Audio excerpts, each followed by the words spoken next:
Hello friends. See, axially loaded members are important structural elements, whether it is a part of machine or whether it is a part of any structural components. See, the axially loaded bars which you see in the real life practice are never simple, those are complex. So, the bars can be it can be simple or complex. So, simple bars, for example, which I am showing here, the axially loaded members which is subjected to some kind of loading at point C. This bar is called a statically determinate bar.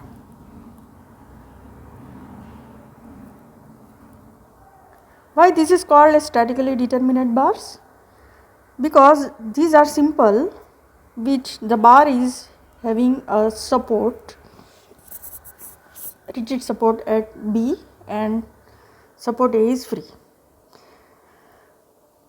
See, simple bars are statically determinate bars which can carry, which is still can carry the axial loads, but those are never found in the complex machinery or complex structures. Here the analysis of simple bars can be easily done by using the free body concept and the concept of equilibrium within the body. So, to solve, for example, in this bar which is the unknown force, you can determine the unknown reactions and the internal axial forces in this bar. This is the reaction RB by the equilibrium equations alone, okay, and these bars does not require any additional things. You simply write sigma summation of all forces in y direction 0. This is sufficient enough to analyze this bar. Now, what are statically indeterminate bars? The bar which is having the multiple supports, for example, here the just support A and B both are rigidly connected, the fixed supports, and of course there is a loading applied here at C. So, this bar is statically indeterminate bar.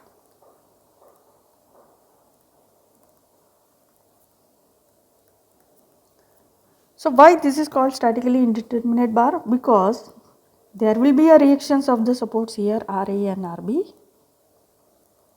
and equilibrium equation is not sufficient enough.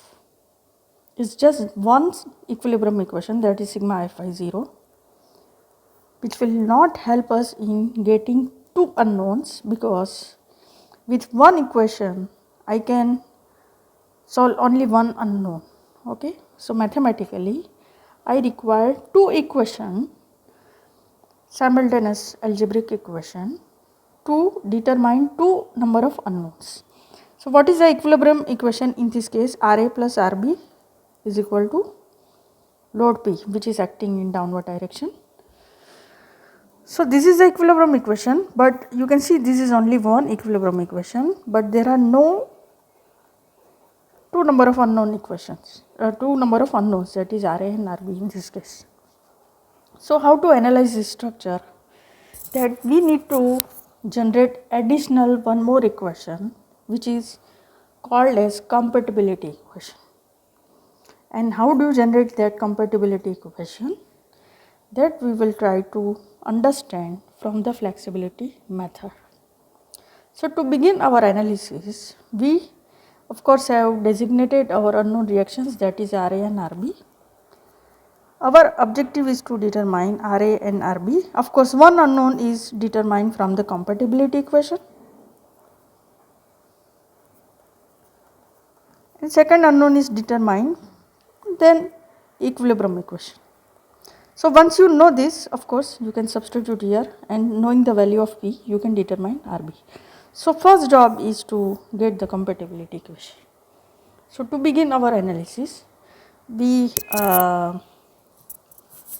what does actually flexibility method says, that if we try to, because this is a statically indeterminate, when we try to analyze this statically determinate, it is easy for us. So, flexibility method allows us to remove one of the unknown redundant forces. Now, we will call that new terminology that I am introducing is called as static redundant force. So, I have to choose one of the forces, unknown forces, as my static redundant forces in such a way that my structure actually becomes structure becomes statically, it should be stable as well as statically determinate, right. So, in both cases,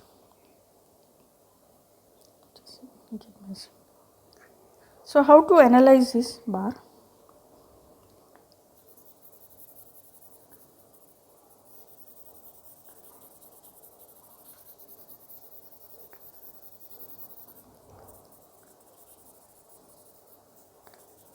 Okay, so flexibility method says us that I can make this structure statically determinate. Let us choose your unknown redundant force, static redundant, as the force R, and this is your R.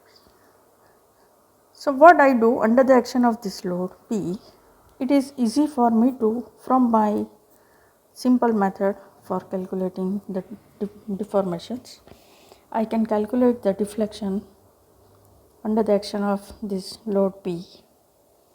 You know, the deflection due to the load P is your P into L, let us say this is length B, or PL over A. This is a standard equation when you find out the deflection under the action of the axial loads at, of course this is PB by AE, but this even this even this part will move with delta P deflection, the point E. So, that is the first step of flexibility method, that you have to make the structure statically determinate and choose your static redundant force as your one of the unknown force. Second step, you apply your static redundant force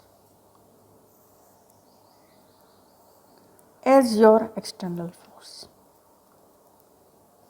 and under the action of, now this has become your external load. Under the action of this RA, this point will again deflect.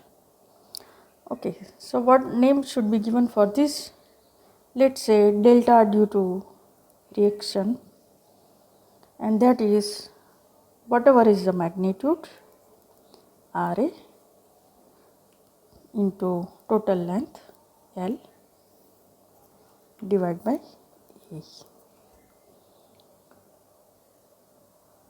So, finally, we have got two different deflection due to one, the external load,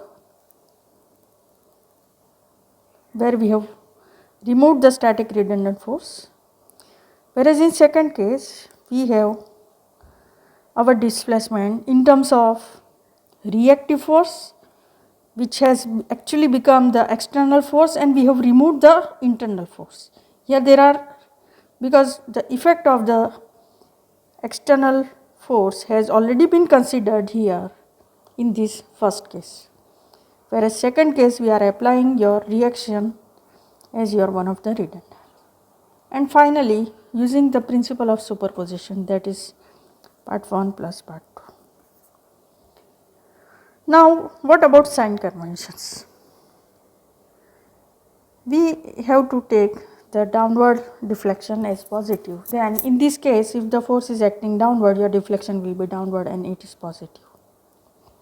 Now here if your reactive force is in upward direction, of course it has to be in upward direction, and then whatever deflection that is occurring at this point, it is in opposite direction, upward, so it will be negative. Now you see here, because the actual deflection, the final deflection at point A, because original structure is this, the actual deflection at A is what? 0, delta. So what we do, deflection due to external load here, deflection due to redundant force here, we will sum it up and equate it to 0. So our final objective is delta A, which is 0, is equal to delta P, which is positive, minus delta R.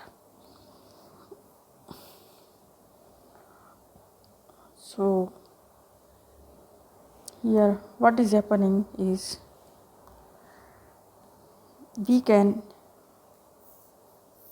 generate this equation, and this equation, of course, because it is the superposition of the displacement equation, so we may call it compatibility equation.